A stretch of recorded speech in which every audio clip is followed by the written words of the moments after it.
Una ciudad es un texto y describe la historia de los pueblos que vivieron en ella. Cada calle y cada edificio dan cuenta de las diferentes tendencias arquitectónicas que los atravesaron, pero también del ascenso o descenso de sus habitantes en las jerarquías sociales. En la calle nos encontramos para celebrar, para conmemorar algún evento histórico, para protestar contra el gobierno o para dirigirnos a la sociedad entera de manera categórica. Los cuerpos reunidos en la calle conforman esa entidad llamada el pueblo, una fuerza política importantísima capaz de derrocar a las monarquías, detener guerras y cambiar las leyes más tenaces. Quienes asistimos a las manifestaciones multitudinarias contra los feminicidios o contra la guerra en Chiapas, sabemos lo poderosas que son. En el 2020, la mayoría de la gente redujo al máximo su presencia en los espacios públicos. Incluso las calles más concurridas parecían desiertas, sin peatones ni automóviles que circularan en ellas.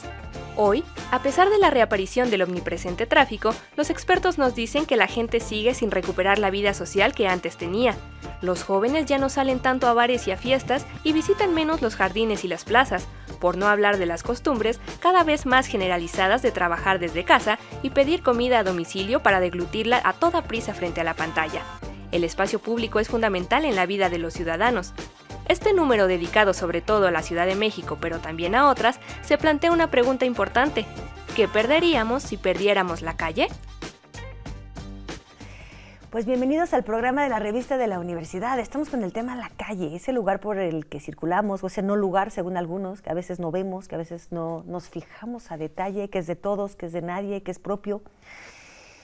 Recibimos hoy a Miguel Ángel Junco, también conocido como Graun. Él es un escritor de graffiti y artista visual. Es doctorante en Historia del Arte, ha hecho su carrera universitaria aquí en la UNAM, ha pintado en diferentes estados de la República, en Colombia, en Cuba. De hecho, en Cuba su mural fue reconocido como patrimonio artístico. También realizó un mural frente al muro fronterizo en Mexicali, Baja California, participando en muchos eventos. Incluso nos trajo un póster muy importante. Hay un congreso transdisciplinario de estéticas de la calle. Lo vamos a poner en redes sociales, pero si ustedes se expresan en la calle, en cualquier pared, que sea en sticker, que sea con stencil, que sea escribiendo sus nombres, busquen este congreso, vayan, está abierto a participaciones. Bienvenido, Miguel Ángel, ¿cómo estás? Gracias, bien. ¿Y tú? Bien, pues estaba yo mencionando que es escritor de graffiti, pero también doctorando. Yo diría que es como, pues, no sé, un agente doble. O sea, estás en la calle y al mismo tiempo en la academia, en lo informal y lo formal. Eres el artista y el que analiza el artista. Eres Miguel Ángel y eres Graun. O sea, ¿cómo vives esta doble identidad? Pues al principio era un poco caótico, ¿no? Sí generaba un tema de identidad con mis amigos soy el académico y con los académicos soy el de la calle. Sin embargo, pues ha servido para fusionarlo, es bastante interesante y me ha dado un plus de poder tocar temas o tener conocimiento de algunas situaciones en la academia y también llevar todas las reflexiones de la academia a la calle. Entonces ha sido bastante interesante y pues ya no hay como una separación, sino ahí le juego a esta parte híbrida. Uh-huh. ¿Qué tipo de reflexiones llevas a la calle? O sea, ¿qué cosas puede la academia aportar a la calle? Siempre siento que es la calle que aporta a la academia como material de estudio, pero ¿qué es lo que la academia puede traer a la calle? Pues es toda una reciprocidad, ¿no? Es una dialéctica. ¿Qué reflexiones? Pues, por ejemplo, la parte de la apropiación del espacio, el cómo apropiarnos, el cómo comprender el impacto hacia la sociedad, uh-huh. ¿no? También entender pues lo que está solicitando la población, ¿no? O sea, al final no debe de ser una pieza a gran formato, con uh-huh. algo muy sencillo, poder hacer una crítica respecto al espacio, a la parte cultural que tenga la población en específico, o también reflexiones, pues, no sé, se me ocurre de pronto las digitalidades, ¿no? Cómo comprender los mundos digitales y virtuales en el espacio público. Wow. A ver, empecemos desde escritor de graffiti, que además suena bien raro, porque, ¿no? Como que el graffiti ya de por sí implica poner letras. ¿Qué quiere decir, por cierto, escritor de graffiti? Pues, o sea, ¿por qué esa precisión? Sí, es el término, por decirlo correcto, el primer término que se acuña en Estados Unidos para este tipo de graffiti, el graffiti writer, ¿no? El que conocemos todos en general, okay. Las bombas, las tags, todo esto. ¿Por qué escritor de graffiti? Porque escribimos nuestro nombre, o sea, ese es lo principal. Sin embargo, en diferentes países, sobre todo en lo que es América del Centro y del Sur, igual México, se les dice grafiteros o... Yo lo conocí como grafitero. Exacto, O sea, sí. como que el término académico me sorprendió, digamos, o el término formal, digamos. Sí, sería como el formal, el que al principio se acuñe, pero se ha ido adaptando dependiendo, ¿no? En Brasil tienen otros nombres, en Colombia nada más pintores, etcétera. O sea, no es como el único y el oficial, sino es el primero que se utiliza. De acuerdo. Y a ver, entonces, vamos a sacarle jugo a tu formación académica de historiador del arte. ¿Desde cuándo el graffiti comienza a ser considerado arte? ¿O desde cuándo el graffiti comienza a ser graffiti, digamos, y no la mano que pones en la cueva, ¿no? O sea, no, que la huella de las manos en una cueva, no sé si eso ya se considera como una suerte de escritura de graffiti o empieza después, y cuándo se considera arte. Ok, en sí mismo la pregunta es bastante enriquecedora. ¿Cuándo el graffiti es graffiti? El graffiti se acuña en los descubrimientos de Pompeya, ¿no? ¿Cómo hacemos la diferencia entre graffiti y otro tipo de inscripciones, sean formales o hasta cierto punto informales también? El graffiti se le cataloga cuando las inscripciones informales aparecen en ciertos soportes no destinados a ser pintados y que no tienen las mismas características del arte conocido para esa época. Entonces ahí se acuña el concepto y va generando un ramal de diferentes tipos de graffiti.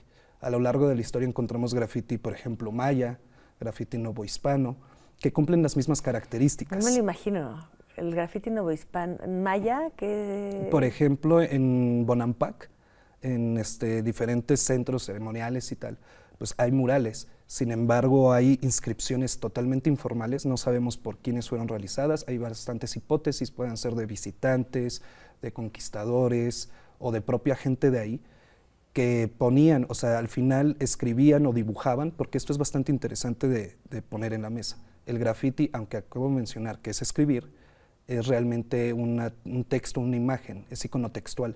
Entonces también en el graffiti maya ponían pues imágenes, pero están fuera de lo que es lo conocido o establecido como arte maya. Entonces se enfocan sobre todo pues, en estos murales, el graffiti novohispano en los bajos claustros, en columnas. En ¿no? los baños. En los baños en Roma, ¿no? El graffiti latrinalia. Y encontramos en diferentes lados, ¿no? En Egipto, en España, en los castillos de España, ¿no? Entonces, ese es como la primera idea de graffiti, y posteriormente vienen otras corrientes o otros tipos de graffiti, mejor dicho. El graffiti, por ejemplo, chicano, ¿no? O el de pandillas. El ejemplo más claro es de Warriors, la película, o Aquí lo vivimos con los Panchitos, ¿no? Que obedecen a ciertas características de marcación territorial. Esto debido a pues, las características de la pandilla y los problemas legales que podían tener. Podemos encontrar otro tipo de graffiti, el de manifestaciones sociales, eso lo vemos en Reforma, ¿no? No hay más que poder explicar en ello, pero se escribe, por ejemplo, en una tercera persona, ¿no? Nosotros, no escribimos en primera persona, ¿no? Y se escribe según la corriente política a la cual se esté sujeto en ese momento. Otro graffiti, que es el que ya llegamos al graffiti de escritores, nace en Nueva York en los 70, pintando los metros. Y básicamente empezó con niños, ¿no? De 12, 13 años que encontraron en el aerosol una herramienta amplia y mágica para poder llevar a cabo todos sus dibujos, sus letras, y fue cada vez cambiando, ¿no? Desde un tag, el tag es la firma, con una caligrafía puede ser sobria o de una dimensión, de una complejidad bastante alta, o puede ser las boo letters, que las conocemos aquí como bombas, los wild style, los end-to-end y muchos estilos más. O sea, se empieza a generar estilos y corrientes. Eso sería como por la cuestión del graffiti. En tanto de qué es graffiti, pues bueno, hay diferentes tipos hasta llegar al que conocemos. Y cuando empieza en la parte artística, por ahí de los 90, sobre todo Estados Unidos quizá un poquito antes, en Europa en los 90 comienzan las galerías a voltear a ver pues, lo que se está desarrollando técnica y estilísticamente en la calle, y comienzan a abordarlo desde la parte artística, desde el interés de las galerías, de los museos, y se termina, por decirlo grosso modo, en lo que es el concepto de arte urbano o street art. De acuerdo. Y A ver, me encantaría que, no sé si nos va a alcanzar el tiempo en este primer bloque, pero si no, nos continuamos en el que sigue. Me encantaría analizar o pensar un poquito la relación también entre lo permitido y lo no permitido. O sea, en la calle hay un arte público que pone el gobierno, digamos, ¿no? O sea, o que permite, o sea, se encarga y se pone, no sé, las esculturas estas de Sebastián y, o sea, unas cosas que a algunos no nos gustan, de hecho, o sea, no podemos decir también que es parte de un consenso, pero digamos que delegamos al poder público el decorar y el de poner ciertas obras consideradas de arte para mejorar, digamos, la estética de las calles. En cambio, el graffiti o todo este arte urbano no se da con el permiso de las autoridades. Se empieza a dar, después entiendo que ahora hay un permiso, pero lo que quería preguntar es, ¿no pierde su esencia si es con el permiso? O sea, ¿cómo se dialoga entre lo permitido y lo no permitido cuando estamos hablando de arte de calle? Ok, hay cultura del graffiti, de escritores, y dentro de esta cultura hay microculturas, ¿no? O lo que yo he trabajado, lo que vengo trabajando, hay contextos, no es lo mismo el graffiti de zona oriente que el graffiti de zona norte, porque a pesar de que nos regimos por una directriz general, pues sí hay particularidades culturales. En un principio, en el contexto de México, no había una gran dicotomía o problema con lo que era el graffiti legal o ilegal. Era como, no es lo mismo, pero es igual. ¿En qué sentido? No había una regulación o un marco jurídico muy específico que regulara estas partes del graffiti. Entonces era permitido, porque al final tratábamos de desarrollar la parte técnica y de estilo. O sea, ¿tú podías llegar y empezar a grafitear cualquier pared del centro histórico? Era un poco más fácil, entre comillas, ¿no? O sea, quizá no interviniendo ciertos monumentos, pero ciertas bardas, pues incluso los policías no sabían qué onda, ¿no? Qué estaba sucediendo. Hasta por ahí del 2002, 2003, con el gobierno de ese momento, sí se hace una regulación y sí se estigmatiza y se persigue como primer objetivo el graffiti. Ahí es cuando sí dicen, estamos viendo que alguien pinta, agárralo. Claro. ¿No? Ahora, en la parte dentro de la cultura, repito, no había como esta dicotomía, pero también por aquella época llega lo que mencionaba del street art o del arte urbano, ya toda una conceptualización en torno a lo que es o no es arte, si el graffiti entra en esto o no en las galerías o en los museos, y la propia cultura del graffiti empieza también a estigmatizar a los propios escritores diciendo es que si tú pides permiso ya no es graffiti. Es que...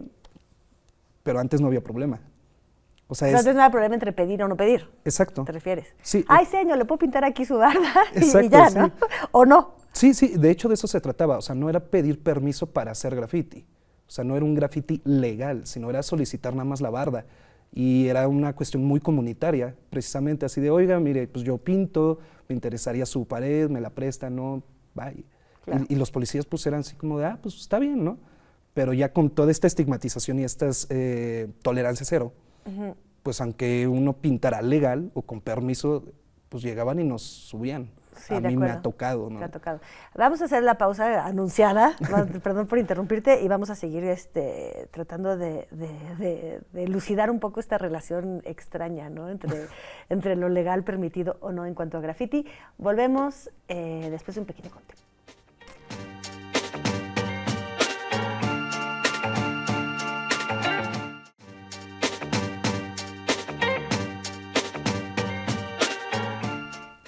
Estamos de vuelta con Ground. Y vamos a llamarte así porque vamos entrando poco a poco a tu práctica.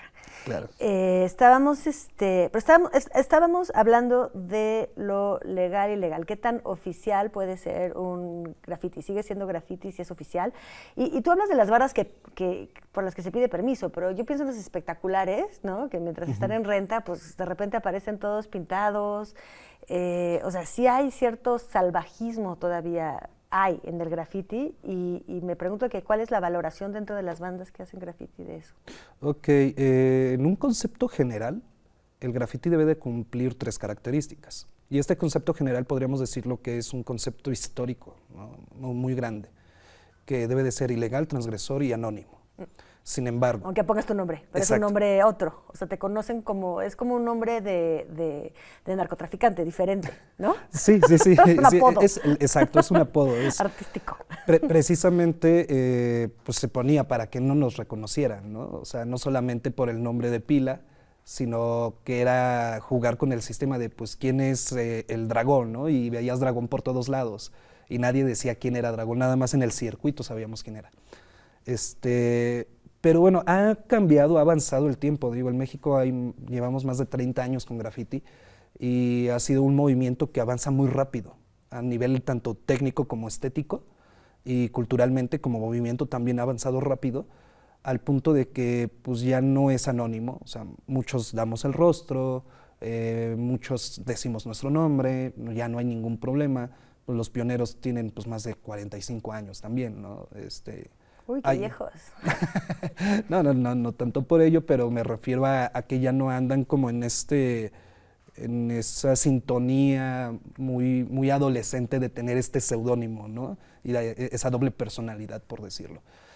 Transgresor es un debate muy arduo que me he puesto con otras personas que también estudian graffiti, pues hasta qué punto es lo transgresivo, ¿no?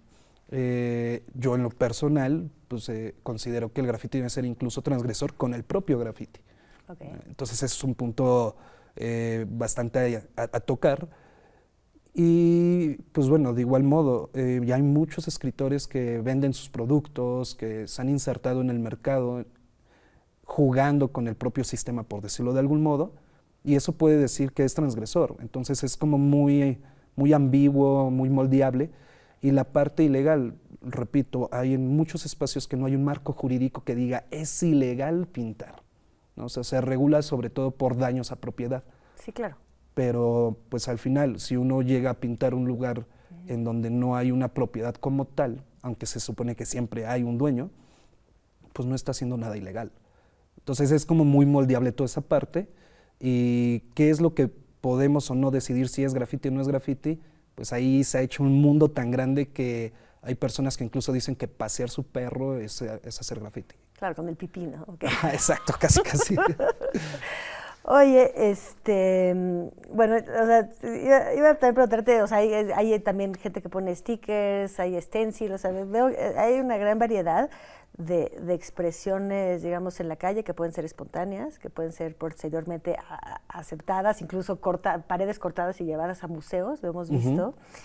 Quiero quizás aprovechar que también eres escritor de graffiti y artista visual para que nos cuentes un poquito cómo funciona en la realización. Para empezar, me imagino que lo que les late a ustedes es en qué muro pintaron, ¿no? No, pues no, ahorita de la frontera, ¿no? En Mexicali, o sea, ¿están en busca del muro ideal? O sea, ¿estás al acecho del muro que quieres pintar? Sí, literalmente. ¿Cómo los escoges? ¿Cómo codicias? ¿Cuáles codicias ahorita? Ahorita. Pues bueno, lo principal es, pues las características del graffiti es, por ejemplo, el gating up, el can control, que es la técnica del graffiti, el estilo, ¿no? Etcétera. En ese sentido, el gating up, que es dejarse ver o ponerse en alto, dependiendo de la traducción que querramos hacer, es eso, o sea, buscar los mayores lugares más osados, más quizá peligrosos o retadores. Y ya traemos ese chip. O sea, yo salgo de mi casa y es como, yo quiero pintar ahí, puedo pintar acá. Y no solamente nos limitamos a bardas, ¿no? O sea, puede ser, o sea, es cualquier espacio mimético de la ciudad. Claro. ¿No? O sea, postes, panorámicos, etcétera. ¿Cómo yo elijo en lo personal los míos? Debe haber muchos transeúntes. O sea, eso es algo como muy clave. Y cuando lo hago de manera legal, me gusta mucho, o últimamente estoy buscando jugar con la textura de la pared, para que la pieza se pueda mezclar con la textura. Pero no le hago el feo a ninguna. A ninguna barda que te ninguna propongan. barda. ¿A quién te vio? No quieres pintarnos aquí, sí, allá afuera. Lo vi y dije, aquí debo pintar. Oye, y bueno, y entonces, ¿y cómo se trabaja entonces? ¿Se trabaja con spray? ¿Se trabaja con un dibujo previo? ¿Se trabaja la firma? O sea, ¿cómo preparas tu intervención? Ok, lo primero, hay muchos estilos de graffiti. La mayoría de los estilos son deformaciones, alteraciones de las letras, ¿no? O sea, de nuestro propio nombre. O sea, ahí, por ejemplo, lo que tú traes, que veo que dice Ground, México, y tienes un pingüino. O sea, esa tipografía es tu tipografía. Sí, inspirada en otro tipo de caligrafías, obviamente. O sea, no hay nada original, como sabemos, pero sí, esa es una de las características del graffiti, la originalidad, ¿no? El estilo debe ser lo más original posible. Como mencionaba, el tag puede ser, o sea, algo así, pero si quiero hacerlo en letras tridimensionales, pues ya, la alteración es esa, o sea, retorcer la letra, generar el efecto tridimensional, los difuminados, etc. Muchos trabajan con un boceto previo, sea legal o ilegal, otros llegan e improvisan en el momento.